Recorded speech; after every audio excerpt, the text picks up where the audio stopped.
ప్రయాణం చేశారు. తద్వారా సదరు మహిళలకు 99,66,92,000 రూపాయలు ఆదా అయినవి. మహాలక్ష్మి పథకం 500కే గ్యాస్ సిలిండర్. నానాటికి పెరుగుతున్న ధరల ప్రభావం పేద ప్రజలపై పడరాదన్న సంకల్పంతో మహాలక్ష్మి పథకం కింద కేవలం 500 రూపాయలకే వంట గ్యాస్ సిలిండర్ సరఫరా చేసే కార్యక్రమాన్ని రాష్ట్ర ప్రభుత్వం విజయవంతంగా అమలు చేస్తుంది.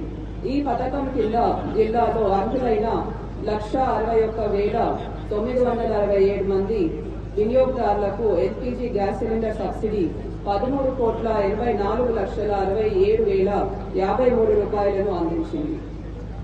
వానాకాలం 2024-25 సీజన్ నుండి రైతులు పండించిన సన్న ధాన్యంకు క్వింటాల్కు 500 రూపాయలు బోనస్ ఇవ్వడం జరిగింది. జిల్లాలో ఇప్పటి వరకు 29,408 క్వింటాల్కు సన్నధాన్యం సేకరించి 447 రైతుల ఖాతాల్లో 1,47 లక్షల రూపాయలు బోనస్ జమ చేయడం జరిగింది.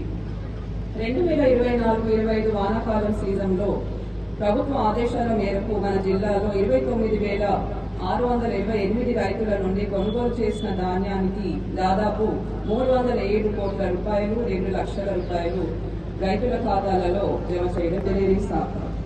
గ్రామీణ ప్రాంతాలలో రోడ్ల నిర్మాణం, రోడ్ల మరమ్మతులు తదితర అభివృద్ధి పనులు చేపట్టడం జరుగుతుంది. వివిధ రోడ్లు మరియు మరమ్మతుల పనుల కింద 221 కోట్లు 14 లక్షల అంచనా వ్యయంతో 1,614 పనులు మంజూరైనవి.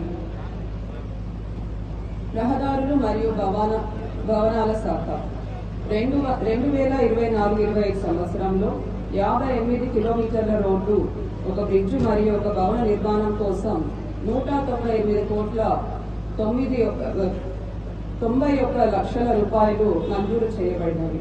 ఆందోళన పట్టణంలో 2 వరుసల నుండి 4 వరుసల రోడ్డు, తక్కడపల్లి నుంచి సిరూర్ వరకు 2 వరుసల రహదారి, అజ్జమరి బ్రిడ్జ్, NH9 చిరాపల్లి వరకు 2 వరుసల రహదారి నిర్మాణంకు గాను 169 కోట్ల 50 లక్షల రూపాయలతో పనుల వివిధ దశలో పురోగతిలో ఉన్నవి.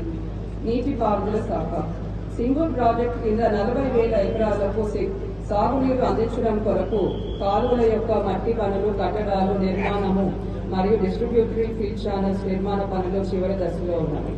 జిల్లాలోని ఆందోళ్, పుల్కల్, చౌట్కూర్, మునిపల్లి, సదాశివపేట మండలాలకు సంబంధించిన బాగారెడ్డి సింగూర్ ప్రాజెక్టు కాల్వకు 168 కోట్ల 30 లక్షలతో సీసీ లైనింగ్ కు జియో నెంబర్ 150 ద్వారా ప్రభుత్వం పరిపాలనా అనుమతులు మంజూరు చేయడం జరిగింది.